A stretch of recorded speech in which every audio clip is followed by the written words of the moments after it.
around my story. Hey everyone, my name is Gwen. My story is different from anything you've ever heard before in your life.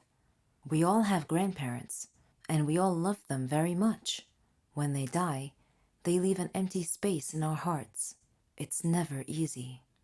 My grandpa died a year ago. Before he died, he left me an old weird looking chest, which I never thought to open before, until today. I opened the chest, but all I found in it were two pieces of paper. One of them had only two words, Grandpa's house, and the other had a map drawn on it. I thought for a while, then I decided to go to my grandpa's old house and check things out. So, I went to the house. As I took out the key to open the door opened wide. There was no one else there. I was scared, but I was curious to find out more about the map. So I went in. As soon as I got inside, the door slammed shut behind me. I was shocked and scared, but I wasn't gonna back out now. The house looked so creepy and eerie, like it was abandoned for 100 years, and it felt so cold, cold, like standing on ice. I opened the map in my hands and looked around. It showed the inside of the house. I followed the path till I reached the door. When I stood in front of it, it opened slowly on its own. Terrified, I took 2 steps back, but I glimpsed a shadow inside, so I moved forward. I stepped in, but with nothing under my feet, I fell, rolling over down the stairs. It wasn't a room, it was the basement. I tried to get up, but there was something on my legs. Of course, it was too dark to see what it was. Every time I take it off, it falls back again. I looked for my phone, but it wasn't in my pocket. Oddly enough, when I looked again, it was there. I took it out, and I turned on the flashlight, and there was my surprise. On my legs was the bony arm of a skeleton. I kicked it away and stood up quick. I lit around the room with my phone, but it was full of skeletons all over. Of course, no need to tell you I was scared the heck out of my wits. What happened next was beyond the understanding of an average person.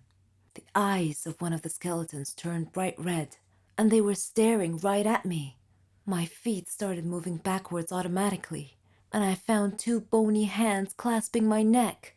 I freaked out, but then, suddenly, all the skeletons moved and stood in 2 lines, clearing a path for me. The map in my hand was glowing and indicating a place in the room. I moved towards it, slowly, as my knees buckled together. There was a huge chest. When I opened it, I found a ton-load of money. Strangely enough, all the skeletons had disappeared, and the furniture in the room was floating around the air. I got scared, and I ran for it, but I came to the stairs, and I found the door locked. It wouldn't open. The skeletons appeared around me once again, and they were pulling me off the stairs. I soared through the air and landed on the chest. Then I was out cold. When I came to, I found myself inside the chest, like it was a coffin of some sort, and I was lying inside, feeling numb all over. I could see the sky, but it was cloudy.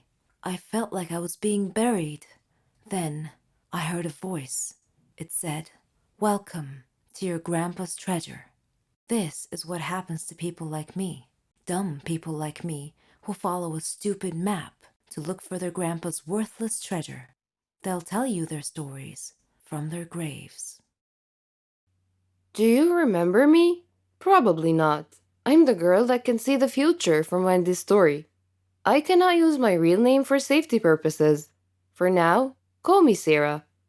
I might have sounded evil or even crazy in Wendy's story, but believe me, this is not even close to the truth.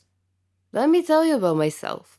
I come from an extremely strict family. I'm not allowed to have friends, I'm not allowed to leave the house except for school, and I'm barely allowed to access the internet. I live with my mom, my dad, and my much younger brother. I wouldn't say we're homeless, but we are poor. I discovered my power when I saved my mom's life one time. I was only a kid, and we were picking up my brother from daycare. Right before my mom crossed the street, I blacked out. and had my very first vision. I ran out of the car and screamed for her to stop. The second she froze in her place, there was a car accident. She could have died. She cried and hugged me but never cared to ask how it happened. We're not a close family, so I never told anyone. I kept having those visions ever since.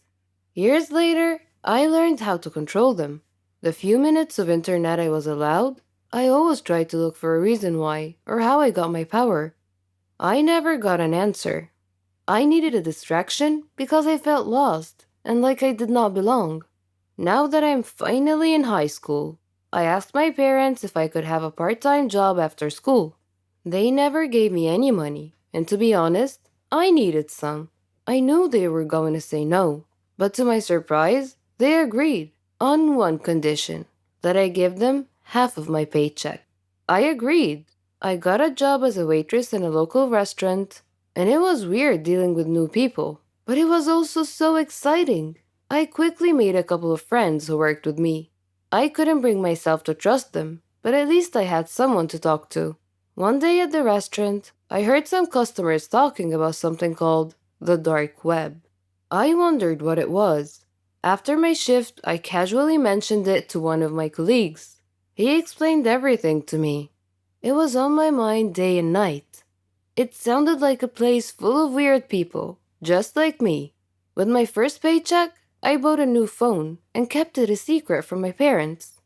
I immediately used it to access the dark web. It didn't look scary to me. I entered the chat room and decided I wanted to tell my secret to a stranger. You know what they say. Confide your heart to a stranger. The guy seemed harmless, and he actually listened to me. Next day, I found an email from an unknown address. It was a picture of my house. I got so scared, and I turned off my phone. I went to school, and when I came back, my phone was turned on. There was another email, and it read, "You're going to help us accomplish a few missions. You'll get your share of the money. Meet me at this address at 11 p.m. tonight. If you try to act smart, you'll regret it." I had no idea what to do, but I knew I had to go.